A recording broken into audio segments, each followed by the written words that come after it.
This is tape 5 with Carla, Nathan, Schipper. Carla, could you describe the experiences you had during the war, how it affected raising your children? It was not easy because I was not used to them anymore, and they were very different. Besides, also I got a baby after that.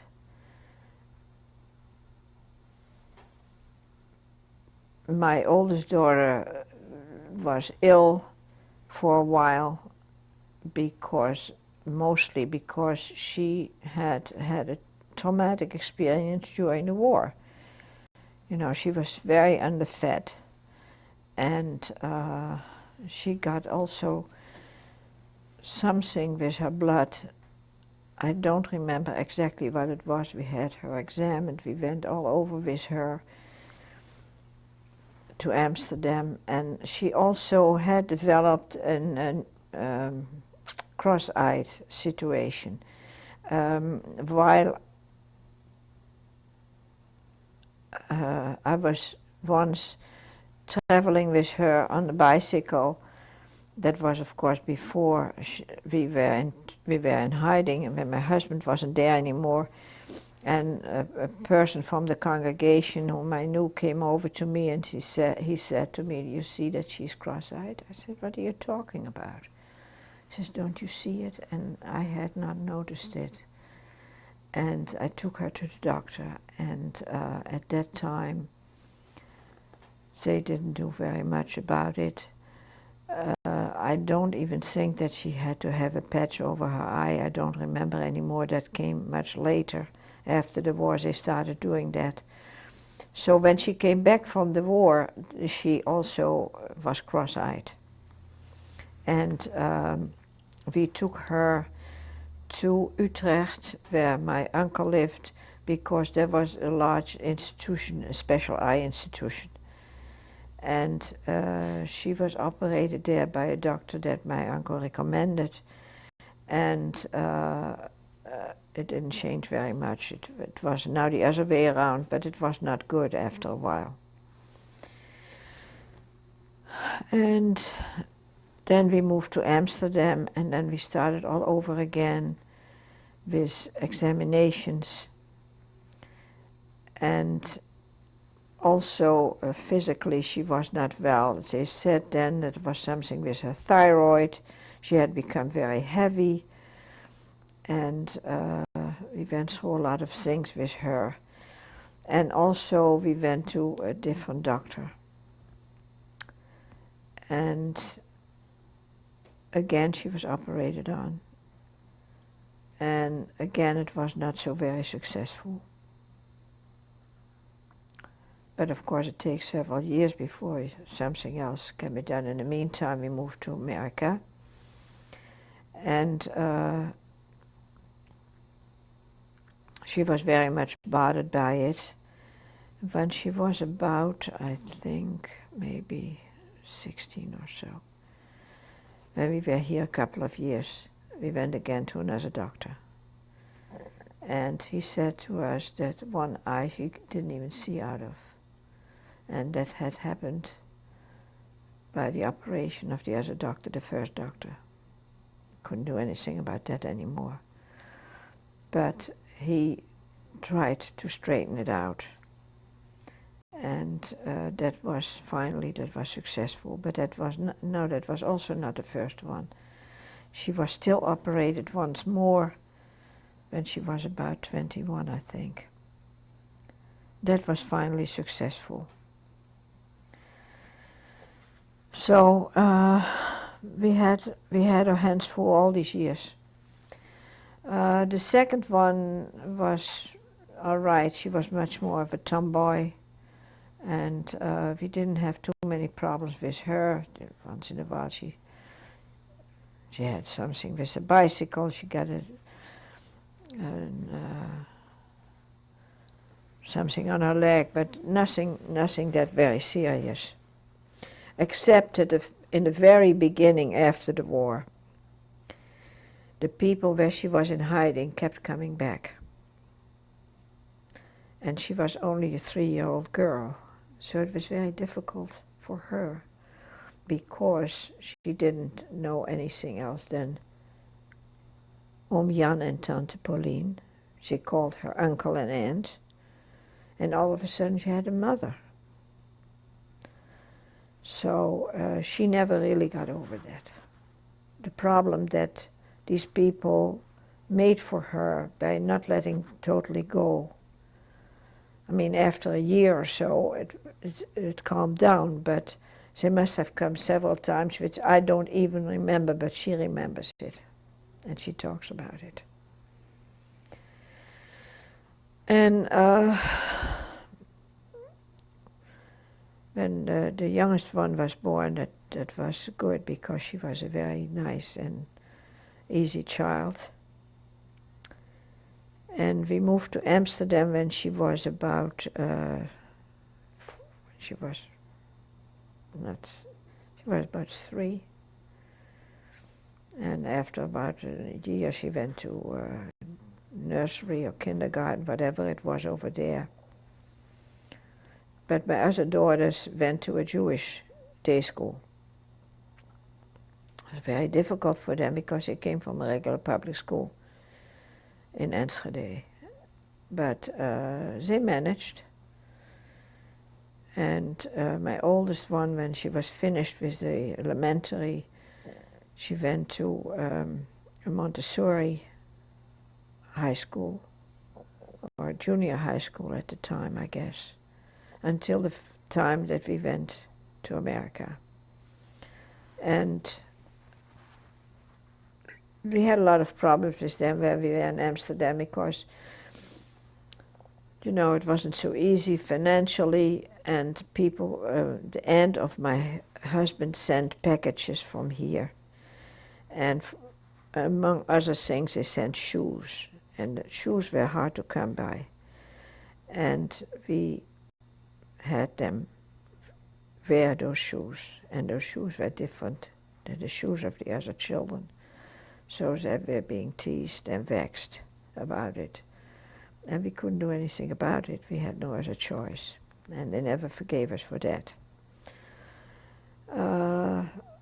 My middle daughter, let's say the youngest from the first one, she blames still us for a lot of things.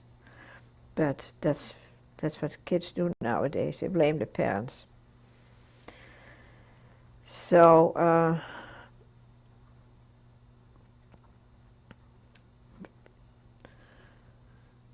we came to America. My oldest daughter, they didn't know English, of course.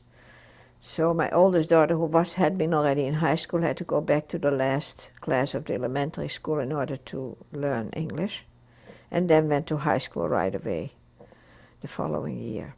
We came in November, so she was from November till June in public school, and in September she went to the high school. And she did very well in high school. And my second daughter was still in the public school until she was finished. And then the younger one went to first grade. And my oldest daughter, when she was finished with high school, she didn't want to go to college. She actually wanted to go back to Holland. They both missed Holland very much, especially the younger one.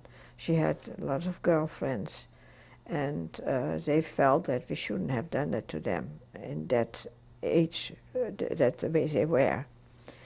And the guidance counselor of the high school said to us that my daughter should go to college, that she was absolutely college material, but we had to give in, and she went to work in an office. And she made nice money, and she saved the money, and she went the following year back to Holland. And she got right away a job in Holland, and after about 1.5 years, she got homesick. She wanted to come back. And then we asked her, please go to Israel first. We will pay for your trip to Israel. because we felt that she was floundering. She was not getting anywhere. By that time she was, of course, 1957, she was 80, she was 19 years old. And that was the thing to do in those times already, that young people would go and experience life in Israel, and she didn't want to do it. She wanted to come back, and she got right away a job. In the meantime, of course, my son was, when she was 19, she was, how old was she? About 5 years old or so, 4 or 5.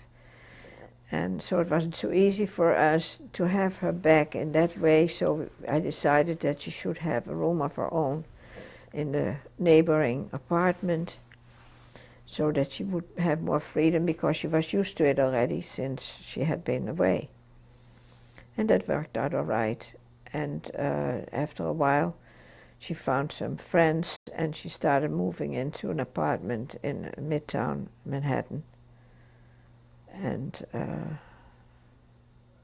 that's where my second daughter met eventually her husband, because my older daughter was rooming with a girl that was a sister of what is now my son-in-law.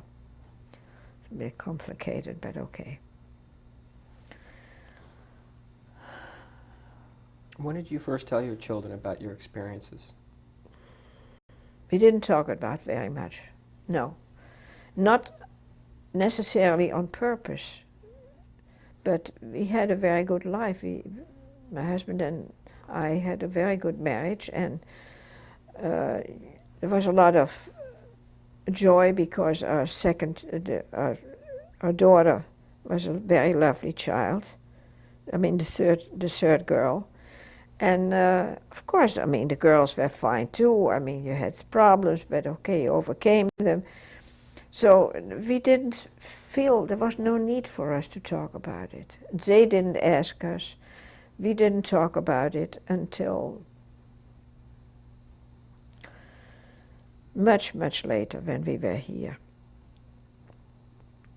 Until somebody once came to visit and told me about the fortune of files that are made in Yale University.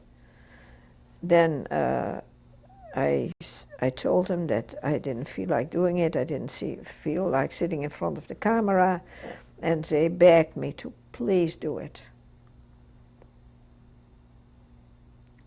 Of course, in the meantime, we probably had talked about it, because the people where my oldest daughter had been hidden eventually came to ask us to get to Yad Vashem and make them,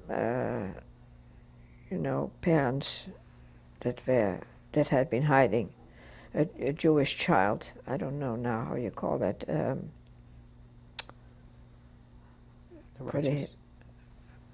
There's a name for what Yad Vashem does for these parents. They give them a certificate, and they are mentioned in, I think, in Yad Vashem itself. And they made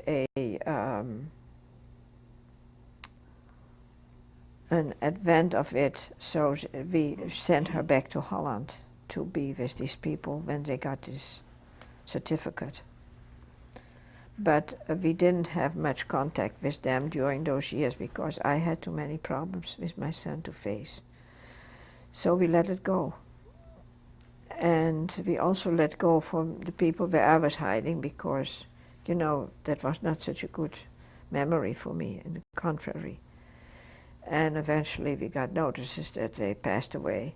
But the parents of my oldest daughter were around, and now, since several years now, I have made again the contact with them, and called them at least on New Year's Eve or New Year's Day. In the meantime, the lady passed away, but I'm very still close with the man, with the husband. Very, very exceptional people. and their name is Thomes, Jan Thomas, Thoomes, and her name was Ellie Thomas. And of course he is now 87, and she just passed away 2 years ago. Did they have any other children? And this is very significant, which I have to tell you. She could not conceive. Before my daughter came, they had 2 little boys from a woman in another town who had problems. She was not Jewish, the boys were not Jewish, but they took care of these little boys. And then they took my daughter in. And after maybe a year or so, the woman became pregnant. And they always said it had to do with the fact that they took my daughter in. They were also very religious Christians. Although the man knows a lot of Hebrew, is very versed in the Bible, in the Old Testament, and is very close to me. And they got, I think, 4 or 5 sons after that. Yes.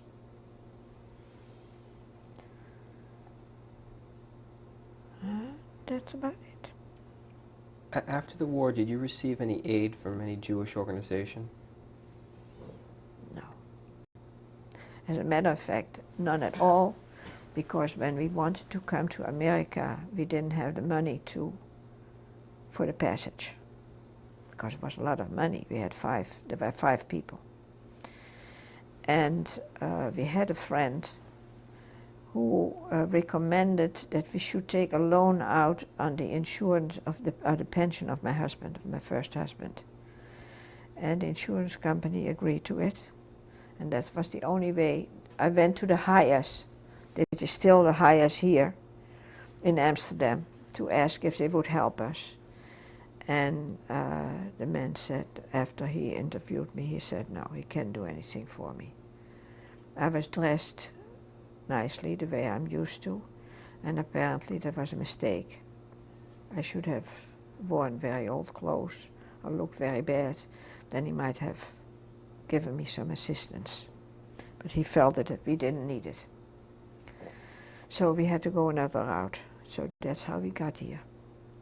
With very little money and not anything when we came here. But as I said, my husband we got right away a job after a week. And even then it wasn't easy, because we could only get an apartment that was so-called a professional apartment, where you could put a sign in the window that you were allowed to do something. So I put a sign in the window that I did alterations. That's how I started making a little bit money besides what my husband brought in. I think he started with $65 a week, and the apartment was $90 a month. Normally you paid, the rent was what a week's pay was in those years. So it wasn't so easy, but we managed somehow. So, and many, many years later, the Dutch government started with some enumeration for the people that were in the Holocaust, that were in hiding, or wherever they were. So that is where I get a little bit still from. Is there anything else that perhaps we didn't touch on, either before, during, or after the war, that you'd like to mention? Could be, but I don't know. I don't know. A lot of things that you forget over the years, because maybe you want to forget, or they were not important enough. All I can say is we hope that it will never happen again. Times are bad right now. There was just a bomb found in a synagogue here in Jacksonville, and we did not think that could ever happen. And we hope it will not.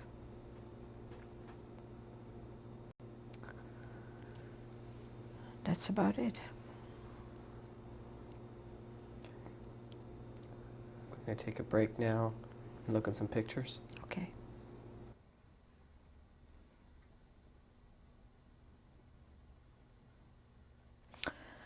This is me, Carla Nathans, as a baby, approximately 1 year old. I was born in 1917, and I'm there with my mother, Johanna Hartog Nathans.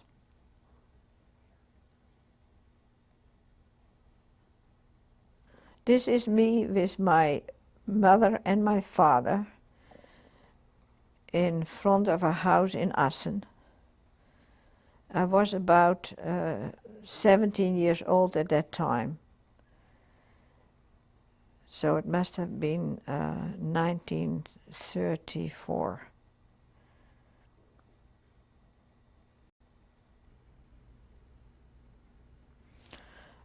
This is me in my nurse's uniform. I was there about 19 years old. I was a nurse in het Apeldoornse Bos in a mental institution in Apeldoorn.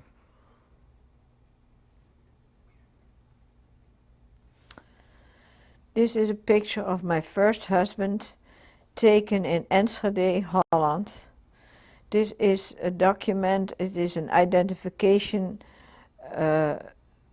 certificate with the J on it to show that he was a Jew. It was taken most likely between 1940 and 1941 in the town of Enschede, Holland.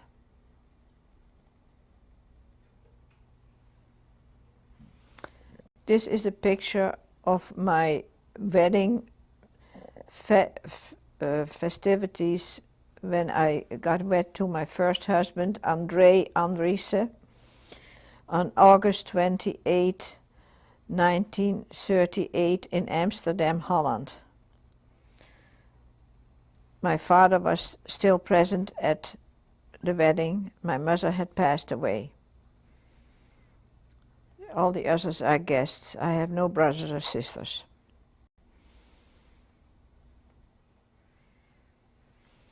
This is my oldest daughter, Hannah, who was born on July 20, 1939.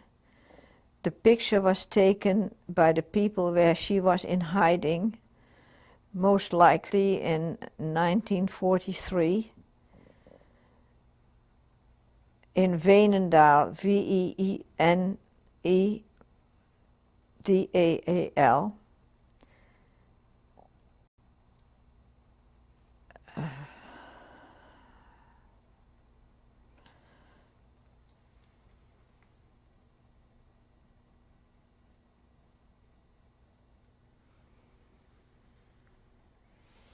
This is a picture of Jeditja Andriessen as a baby from approximately 9 months old in the place where she was hiding by Jan and Pauline Mulder in Marle. Her name is Jeditja Andriessen. I will spell it Jedidijah. Andriessen, Andriesse. She went into hiding when she was about half a year old. And so by now she must be a couple of months older.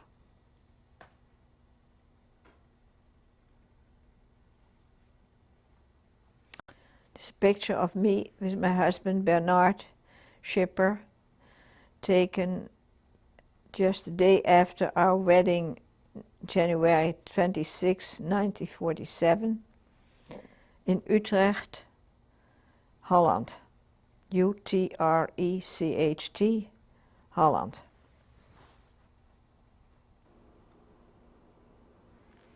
This is a picture of my two older children, my child for my second marriage, and I will give you the names. The one to the left is Jeditja Andriessen, Bernard Schipper, Ruth Schipper, Carla Schipper and Hanna Andriessen. It was taken in 1949 or 50, before we went to Amsterdam. We went still to visit the people where my daughter had been in hiding.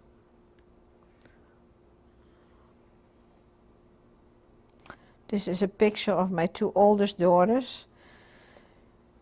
To the right is Hanna Andriessen, and to the left is Jeditja, who took in the meantime my husband's name of Schipper. It was approximately 1950 in New York City, in front of the building where we were living, on Wadsworth Avenue in New York.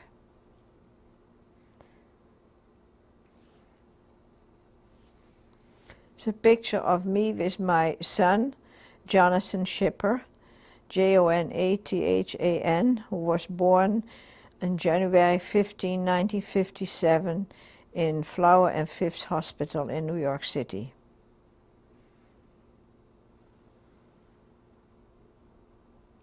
Of that picture, he is probably 16 or 17 years old. This is me, Carla Nathan Schipper, with my husband Bernard Schipper. We are being photographed now for the Shoah in Jacksonville, Florida, on February 23rd, 1997.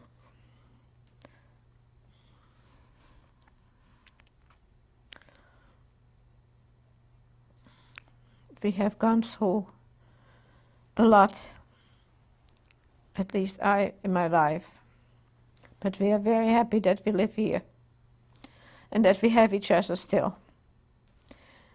And we are very close to our children, although they don't live here.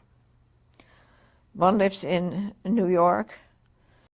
My son is in a group home in New York. My oldest daughter lives in upstate New York, and my middle daughter lives in Israel, in Hanof. And we hope that